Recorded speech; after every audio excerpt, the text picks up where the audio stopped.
Hey, what's up? I'm Guy. I'm John. It's our YouTube channel. Subscribe to it and give this video a like. Podcasts below in the description, as well as our new partners at wineaccess.com/ham.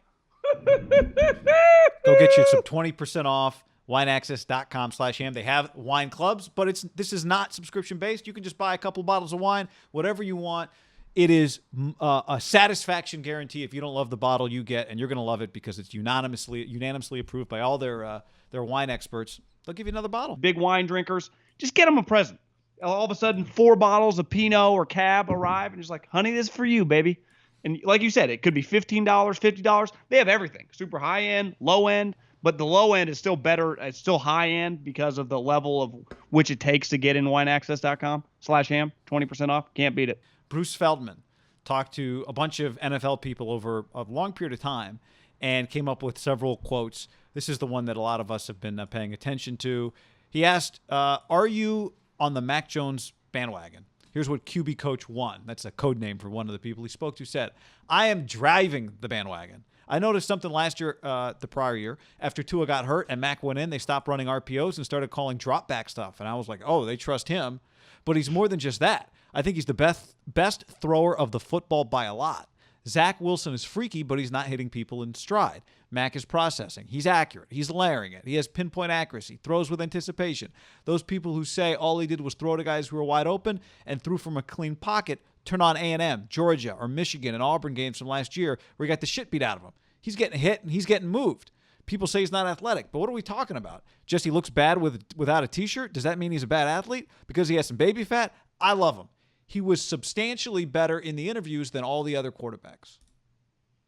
One thing I have heard about Mac, I'm not talking. I think what they did is typically at the combine, you know, that picture of Tom Brady that is always still like he makes fun of it still where he looks flabby. During that period where you do a little, you know, a 360 and they see your back fat and stuff, you also usually sit down and they read you an interview. You do an interview that's kind of a generic interview, and you just kind of, some guys just blow it away. I think they did something like that for guys. They had to do it, you know, the combine guys that just go around the league separate from the Zoom interviews.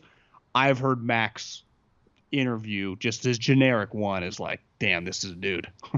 And that's not nothing because the intangible stuff matters. Now, I've heard good things about Field and obviously good things about Lance too. So it's not like he's competing against, you know, 2 questionable human beings, but that matters. There is no disputing that. And I think in a day and age, you know, we follow college football closely when guys are transferring at record rates at quarterback. There's something to be said about, like, he went in there with the mindset, and his dad said it on this ESPN special I watched. We never approached it as the backup quarterback. We approached it as the starter in waiting. I mean, that is the type of shit that gets these quarterback coaches and offensive coordinators and Kyle Shanahan. They go from 6 to midnight pretty quick when they hear stuff like that. They just do. And you know what? There isn't there something to be said about that? About Absolutely. Him just going to Alabama? About competition. Because in the I NFL, there's want to be with the best. Competition. You don't get to transfer out, right? You know, the funny thing is I'd be curious if someone's done a breakdown on RPOs the year he took over for Tua versus last year. Because I remember some of what I've read is that they ran a ton of RPO. I mean, we watched him. He did a ton of RPO stuff at Alabama this year. So I don't know if that guy's just talking about when he just threw him in there. Yeah. I remember watching the Michigan game, which, if I remember correctly, might have been on January 1st in the morning before some of the other major games, maybe off a date. And he was just throwing bombs and absolutely curb stomping Harbaugh. Now, granted, he had the 4 guys, right? He had Waddle, Judy, Ruggs, and Devontae. So why are these guys in this game? I remember like 3 passes in thinking like, God damn, this guy's pretty good. And that's the hard part, I think, about this whole period of time. If you don't want the Niners to take Mac, it feels like you think the guy's a scrub. Like, I do not think he's not an NFL player. I don't think that he can't be a good NFL player. I'm just talking about at 3, given what they traded up for. It feels very, very bold. And back to what the quarterback coach says, I'm with you. Like, it's not about like just because he's a little chubby. I bet Kirk Cousins didn't have a great body coming out. Derek Carr didn't look like he does now. Jimmy Garoppolo. But we're talking about guys that were not number 3 overall picks. Like we have to have the caveat when we talk about Mac Jones is part of this is the trade up. Like, has anyone ever traded up? Now it hasn't been that many major trade ups. Like it's one of the biggest in NFL history, right? Given 12 to 3 first round picks. But for a guy with his physical skill set and his height, like it's not like he's 6'5". Yeah, to give up what you gave up for him, he's got to be a franchise quarterback that in 4 years, 5 years, when he gets more expensive, he can carry the team. He can make up the gap, right? That is created when he gets paid a disproportionate amount of your salary cap. I mean, that's what it's about. That's what it's about when you give up other first-round picks. I'd also say this. If you get a guy in an interview process, like if I'm looking to hire, you and I are running a podcast operation, and we look at all the guys coming out of Syracuse, their journalism school, like those guys are probably going to be more buttoned up than maybe a dude that just like, hey man, I'm just it might have something, but he's coming from like Arizona State or just some random school. You're like, I think but the guy at Syracuse is like taking all these classes. He's been preparing you're just like, God, this guy's ready. That to me is Alabama. Like they approach everything you do as like an NFL player. So you are just wired in this cocoon of greatness, which is a good thing, but it also like, it's not realistic. Like eventually you just get to go into the wild, which is the NFL, where you have dramatically more free time. You're not always terrified of Nick. And just the entire thing that comes with that, the sports psychologist. And I'm not saying Ohio State doesn't have that, but I know for a fact North Dakota State doesn't have that. Like, I can't expect what I hear out of Trey Lance's mouth, just talking life. And, like, Mac Jones is going to be just on a higher level about some of the stuff. And North Dakota's winning championships or whatever, but it is a different world, right? Fargo, North Dakota. Just the exposure, the pressure. Yeah. And we've also seen, like looking back, I just think things change right away. And you do, like, the one thing you would know right away, it wouldn't determine whether he's going to be a good player or not, but if they did take Mac Jones and you were just watching a preseason game, like, you would have a pretty good grasp of, like, his physical skills fast. You'd be like, you're either think, okay, this works, or like, whoa. Isn't it wild you watch an NFL game and immediately if a guy's debut, you're like, he looks big all of a sudden. He looks small all of a sudden, right? Like, to me, that was a Johnny Manziel thing. Brandon Ayuk was the opposite. Brandon Ayuk to me in college, my eyes. Maybe just the way I thought about him, right? I thought he would look smaller in the NFL. He doesn't. And he looks faster. Yeah, and he looks faster. So yeah, you're absolutely right. I think here's one thing.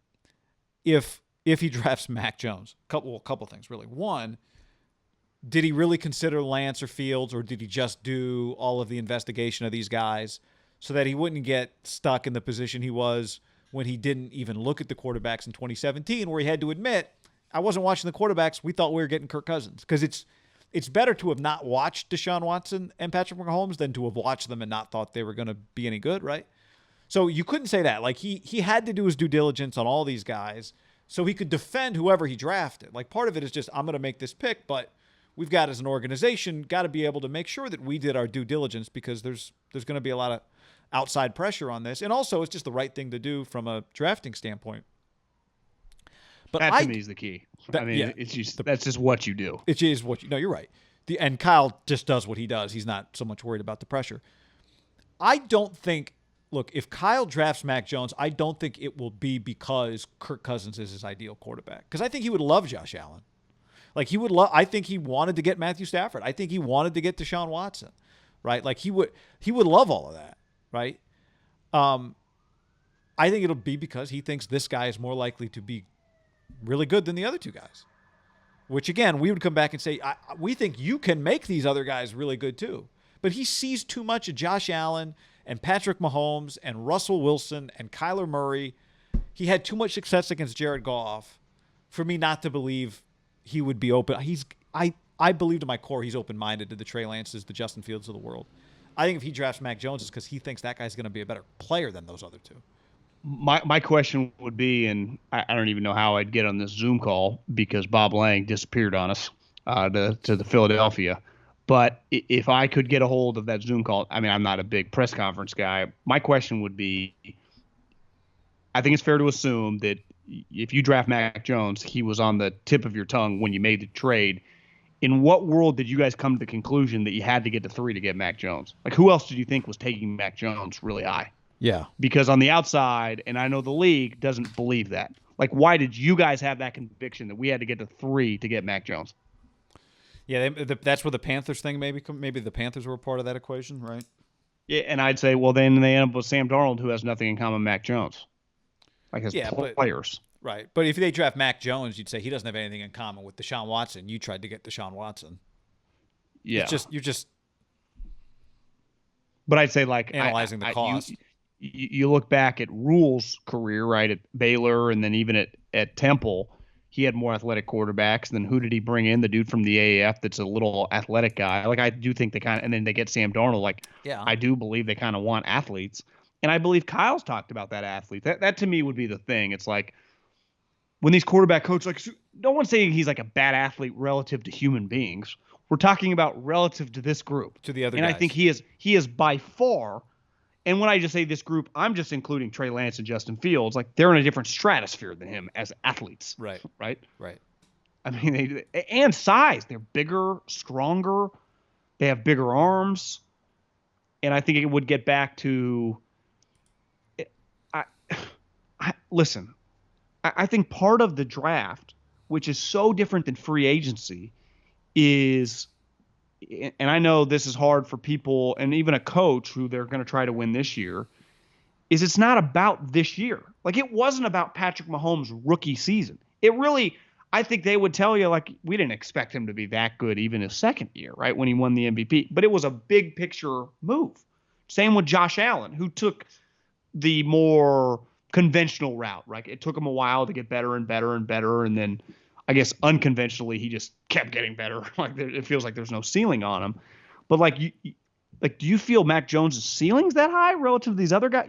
You between Trey Lance and Justin Fields, you didn't believe one of those two guys in the next 5 years, if this was a car race, could not only pass him but like lap him. Especially with Kyle Shanahan as their coach. Especially with you, like who would you say the Niners' number one asset is, player or coach?